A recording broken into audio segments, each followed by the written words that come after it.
You just finished lunch, a real lunch, not a sad desk salad, an actual meal. And 20 minutes later, you're thinking about food again. So you ask yourself, am I hungry?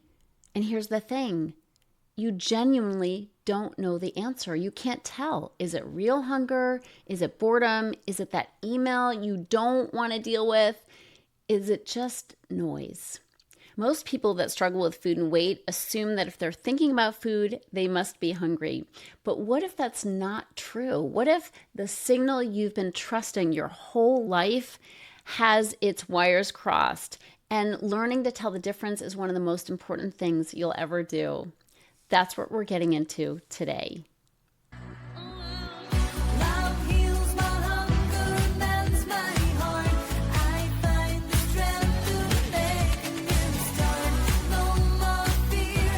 Welcome back to Confessions of a Binge Eater. I'm Tricia Nelson, and I have struggled with food and weight, and I know all about the food noise.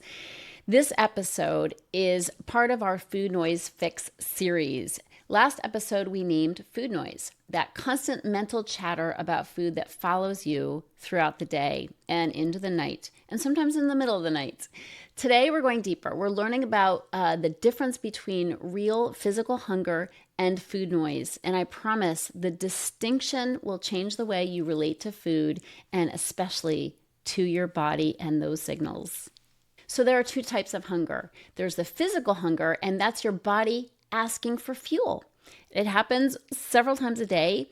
It builds gradually. It feels like emptiness, low energy, maybe a growling in your tummy. But you don't fixate on one thing. You're just starting to think food's coming. And most food sounds okay, right? Acceptable to you. And when you eat, that hunger goes away. And it doesn't come with a bunch of shame. You've eaten a meal, you've satisfied your physical clues that you need feeding. You feed yourself, it's over. But then there's emotional hunger. That's where food noise comes from. And it's different. It comes on suddenly. It's often triggered by feeling or situation. You may not be aware of that. You just think, I need chocolate, but it's coming from something emotional. And usually you crave something specific, not food in general, but that food, that thing. Maybe chocolate, it may be cookies, it may be the last dessert you had, you want another one, but it feels urgent and almost frantic. The energy is frenetic, and it doesn't fully go away after you eat, right? You eat that thing, but afterwards, you're thinking about the next thing. It leads to wanting something else, more cravings, not as satisfying of a craving. And often you feel a feeling of guilt after eating it, or maybe you feel nothing at all. You're just feeling no pain. So here's the thing. Emotional hunger is not fake hunger. It's real, it's urgent, it feels physical. And trust me, I have been duped by it so many times, way too many times to count. And that's why it's so hard to distinguish it from physical hunger. The body is genuinely signaling something. It's just not signaling that you actually need food. If you're an emotional eater, your wires are getting crossed, okay? From a very young age, most of us learned to use food to manage feelings. If we feel sad, we eat. If we feel uncomfortable or scared, we eat for comfort, for support. If there's something terrible happening, we're looking for food to keep us grounded. But over time, the brain starts to route emotional discomfort directly to food cravings, bypassing the feeling entirely. I mean, you get within a country mile of a feeling and boom, you're thinking about food. So the time you're an adult, you don't even experience the feeling first. You just experience the craving. That's why sometimes people say to me when they hear I'm an emotional eating expert, they're like, oh, I don't emotionally eat. But it's only because they're totally unaware of the emotion. They've got this pattern down pat. So that's why just eat when you're hungry and stop when you're full, that lovely advice that well-meaning people who aren't emotional eaters give us, just eat when you're hungry, stop when you're full. That doesn't work for us. It's so unhelpful for emotional eaters. It assumes that your hunger signals are clean and uncrossed. But for most people listening to this episode, that's not the case, right? They're crossed all over the place. And it's not a character flaw, it's a learned pattern. And the good news is this learned pattern can be unlearned. So what I want to do is walk you through a simple in the moment check, a self-check that you can do anytime. The first thing is ask yourself, where did this come from? Where did this come from?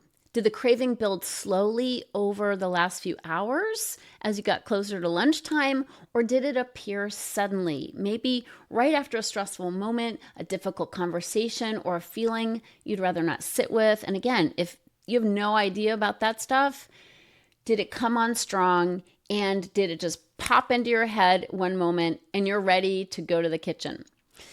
Second, what does it want? Real hunger is fairly flexible. Food noise usually wants something specific, a texture, a taste, a comfort food. And the more specific and urgent, the more likely it's emotional. So the third thing you want to ask yourself is, what just happened? And this is how you can check in. So before the craving showed up, what were you doing? What were you feeling? Do some sleuthing work. Get in the habit of asking the question, what was going on before I suddenly needed to have that Twix bar? The fourth thing is, will anything else do? And this is powerful. If you had to eat half an apple when you have a craving for a Twix bar, would that satisfy you? If the answer is absolutely not, I have to have the Twix bar, that's a clue, right? And the last thing is, how do you feel after? When it's real hunger and you feed it, it brings a feeling of satisfaction and like, okay, I can move on. But with food noise, when you feed it, often it brings a momentary hit, like you feel like relief beyond belief, and then you have more craving. Like you are like, okay, what's next? If you had something sweet, you want something salty. If you had something salty, you want something sweet. Or like I said before, maybe you just feel nothing. You're just like, I'm safe. And of course, you might also feel shame. Okay, something that's really important for me to say right now. This self-check is not a new set of rules to follow. It's not a way to talk yourself out of eating. Some people hear that's emotional hunger, not real hunger, and immediately use it to punish themselves or restrict the rest of the day. And that's not the goal. The goal is awareness. I want you to get curious about what's actually happening inside of you. We're so disconnected from ourselves. As emotional eaters, we live from the neck up, and we don't know the feelings and sensations in our bodies. We try to stay checked out. We're rarely tuning in to subtle emotions that happen all throughout the day. And trust me, every single day, you're having lots of feelings. So it's really important to get curious and notice, just notice. And that's what I want for you, is when you start noticing, you can start to respond to the real need instead of just reacting with food.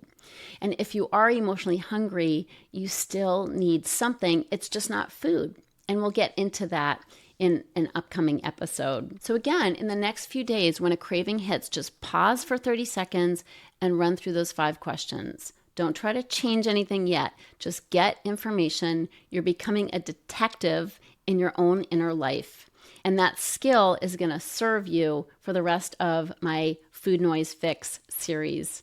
So I'm super excited for you to do this little test, right? Learning to tell real hunger from food noise is one of the most quietly powerful things you can do as an emotional eater, because once you can see the difference, you stop being at the mercy of every craving that shows up and you start getting genuinely curious about what's underneath it. And this can change everything, especially the binging.